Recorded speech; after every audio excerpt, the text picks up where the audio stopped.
Well, good morning. And it's a little warm for mid December in my area. I guess it's near record. It's not quite record. It's over 55. It's about 60 degrees, and there's a little bit of bee activity going on out here. I did see a couple of them coming in with some pollen stores, so they're still out finding stuff, which is good. But both of these hives have some extra winter food that I installed in them. However, that's not what this is all about. I got some good news, everybody. It's nice, still day to day, no wind. It's the sun's out, it's warm on, and I've got something I'm going to show everybody here. And we're going to get started on our spring projects early. As you are well aware, I got a hold of a bunch of just plywood. These were some crates for tooling parts that they were going to be tossed in the dumpster. So I requested if I could take these home. And they said, sure, no problem. It's all trash anyway. So what am I going to do with all this stuff besides hopefully make some more nucs? I mean, it's free to me. It's going to take a little bit more time to process this stuff down. Take off the rough edges like this, take out the nail holes, all that fun stuff, but pull the center of material out. And this is all 1/2 inch, right? It should be 1/2 inch. I got a Kugelschreiber around here somewhere. So we can use a, what is all this stuff? Well, it's not quite 1/2 inch. So we're going to have to make some adjustments. It's a little bit thinner. That's okay. I think it'll work out just fine anyway. So let's go see how in the world I'm going to be able to accomplish this and maybe get into a little bit more of a production. I got myself an early Christmas present. I mean, relatively inexpensive for what it is, I think. I mean, it's $300. I mean, there's certain things that it won't do, like dado blades, I guess. And, you know, I'm pretty simplistic in how I do things. I haven't really been in a wood shop in like forever. So, I mean, it's good enough for me. I already checked it out for some tunage. The blade came with the frame. I might go ahead and just cut with this blade a little bit. I did pick up a finer tooth blade. I don't know. We'll try it out. If I don't like it, I'll put the other blade in it. You know, it's got all the, if you know about table saws, it's got all the features that you want. You can set cuts at an angle. I checked it for squareness. It seems to be fine. This little ditty right here for your guide has a scale on it. I had to adjust that 1/16 of an inch this morning. After I adjusted it 1/16 of an inch the wrong way, I got it dialed in. So when I cut 9 inches, like right here, I cut 9 inches on the blade. So that's all we want. This little accessory doohickey down here is the guard. It's got a vacuum port on it that if you want to suck.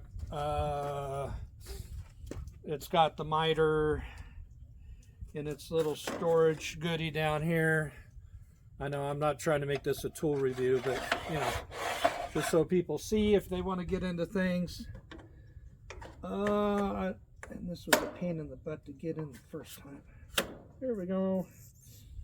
It's got in the back here, these are the tools to take your blade off, and they have a little storage spot back here. And I probably, oh, I gotta go this way. All right, broke it. It's got a little wing nut and screw and a little hooky back here to put it on. In the back of this, it's got a big port on the back that you can put a vacuum on and suck all your dust up. And then this is really tight. It's got a spring on it. There it goes. And this is how, I guess this is supposed to be a good thing, but man, it's tight. It is super duper tight. But this is how you access your blade up here. Pulling that out. I'm going to leave that unlocked. I'm supposed to double check it anyway. So anyway, oh, it's also got another doohickey here that attaches to the chingus there, and this is supposed to catch your material for kickback. Just for my own edification, I did go over a few, more than one, video on table saw safety. So making sure I remember all the things that I learned when I was 16, how to work with a table saw. So like I said, I'm not a big woodworking guy. Oh, this also, you can pop this off, and it has different settings, and it just clamps down like that. And when you adjust it here, that locks it in there like that, so it won't move on you. And if you go this way, you can go this way too. On the other side, and lock it down. And one of the other things that comes with is its own plastic DeWalt pusher that has a nice little clippy storage back there. And for the last, like I said, welcome to tool time. Tool time with bee disasters. When you go out, to open this all the way up as far as it'll go, you flip that up, and that allows the material to rest right here against your fence. Woo, there we go. I think that's everything.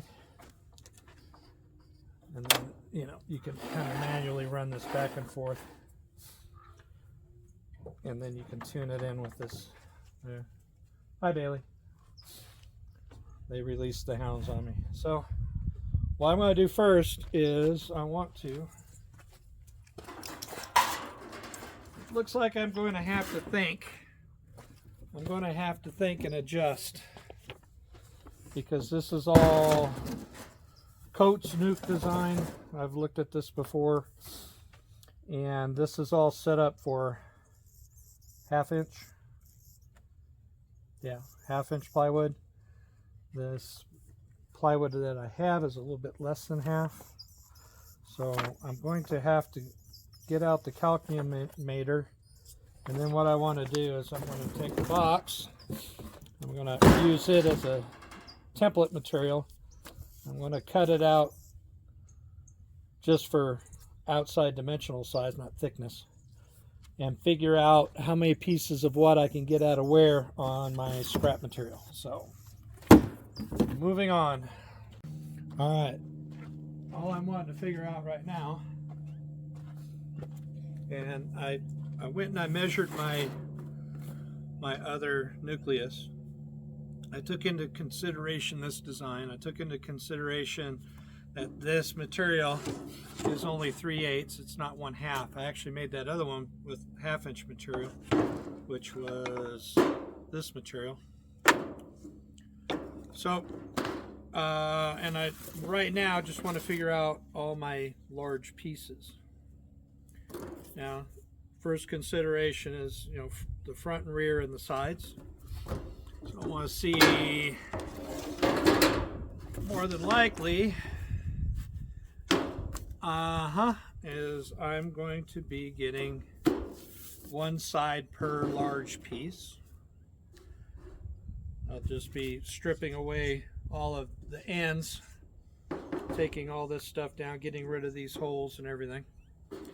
And then on this, again, I'm probably, well, maybe, no. Nope. See? Boop. If I'm stripping away all of the holes and everything, I'm going to be getting one piece per end on this, and a little bit of leftover for all the other bits and bobs that I need to put this together, because I know how, at least the way I did mine was different. It was the way you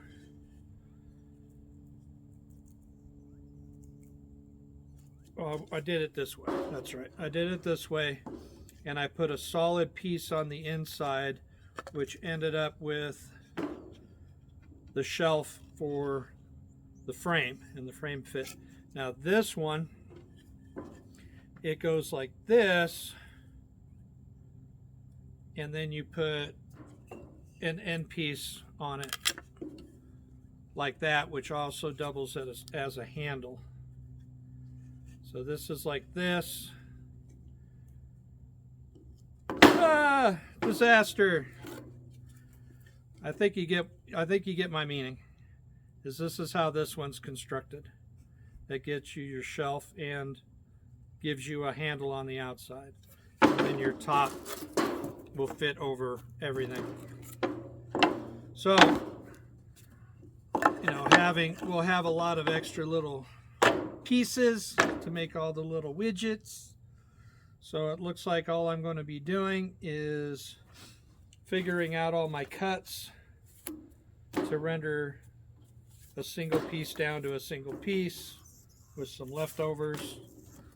Same thing here. It'll also kind of give me a count. And I do want to make some two frame. I want this compatible with my original enough that I can add another brood box on top and maybe make a super box, you know, for medium frames on top of that, and actually work that one as long as that colony survives the winter till next year and I can get them to balloon up. I really would like to try and work that hive in a 5 frame and see how that goes. Also, I want to keep myself enough material to make 2 frame nucs and experiment with splits with 2 frame nucs. So that's my goal, and I don't know yet. I just cut this out to plan. I also think I'm going to need to take off a 1/4 inch to adjust for the inside dimension. So I'm going to cut this to plan, and I'm going to put this together temporarily. I'm going to get a frame out. I'm going to measure it, and then I will take it apart, and I will probably end up cutting at least this much off. What was that? What did I say? How much is that going to be? No, basically, yeah, I'm going to be taking off a 1/2 inch. And that would adjust for the inside length, so your frames are sitting in there properly. I'm going to have a little bit left on the outside. There's an 1/8 inch more on. I'm not that worried about that much on the outsides once you center the frames up. More worried about making sure that the frame sets in there properly lengthwise. So we'll go from there. Anyway, I'm going to figure this out, and I guess we'll get the saw running.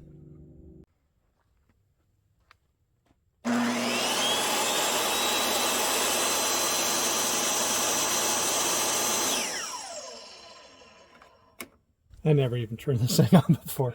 That was the first time. So this is the stop button you can get a hold of real quick. And this is kind of a little little lock tab. Hi B, what are you doing over here? So you can't press this without lifting it and turning it on. I gotta do that again. All right, enough of this silliness.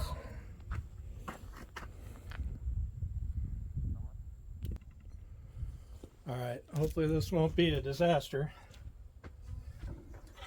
Trying to keep in mind all the safety things.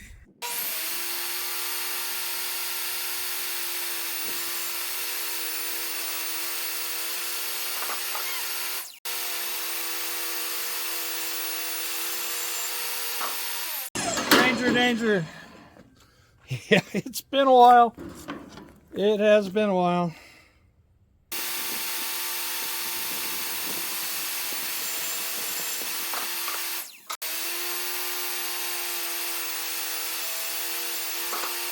Yay. Production. All right, so you grab this template, and that is one end piece, back, front, back. There we go. Yay, I dropped it. Okay, well, I'm going to squid diddly get on this other piece and cut out a second one and then get started on the sides. Okay, I think I figured it out. I gotta cut it to its full length, and then I cut it to its full width. So I take off an end, I cut it to its width, and then I cut it to its length. No, cut it to its length, and then I cut it to its width. Anyway, I think I got it figured out. And while I was at it, I made another chunky pusher. I've already nicked it, and I made these need to be cut into length just yet. They're just cut into width, and these are the pieces that, let me see if I can do this here, because these go here, and this is where the end of the, the top bar of the frame rides, and then this caps it off like that. That caps it off, and it also creates a handle. So you end up with, spin it around, you end up with that shelf inside. Hopefully you can see that right there. So let me grab that. Gymnastics. So this goes to the end, this caps it off to the top, and then the frame rests on there. Right, if you saw that. I don't know, I guess that was in frame. And it's all fun and missing thumbs, kids. Remember, safety. I went to flick a piece of wood off with this, and the blade caught it and took a big old chunk out of it. That could be you. I know somebody who sliced their thumb really bad, and he was a woodworker all of his life. Was already retired from his job, and did cabinetry in his garage, and almost lost his thumb. So you got to be real careful with that. And I realized I caught myself getting a little bit lackadaisical about making sure, because I've had a table saw before, an old-fashioned table saw, and all I was a table and a frame. That's it. I don't even remember if it had a fence. It was free cutting. It was just, whatever. So yeah, I went to go flick a piece of wood, and whack, grabbed it. Took a chunk. So if you get power tools, sawing for teens, take the test. Follow safety rules. Jesus. All right, well, I'm going to get out an air hose and get out a staple gun, and we're going to do a quick staple of this, or a couple of brads or something. And I want to measure the inside with a couple of frames. Okay, I see, here's kind of the frame centered up, and it's got quite a bit of gap on either side. I mean, it's not horrible, but if I this is going to be the end piece, as you can see how it works now. and the handle. If I can just narrow the length of the sides to where I have just like a slight little gap there, and I can take off, I mean, we're talking, am I going to be taking off an 1/8 inch? I'll probably just knock this down to 19. Right? Right. Let me see. Yeah, this has got like measuring parts on it. So if I do this,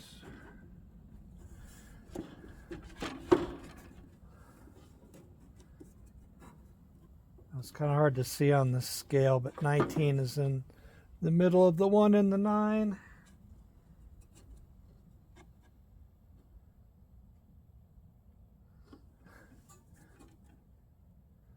I think I'm going to knock it down to 19. Now I got other frames here. I know these are medium. These are medium frames, and this is a deep.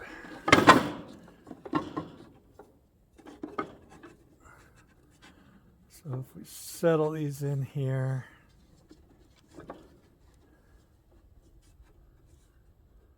get out of here, fly.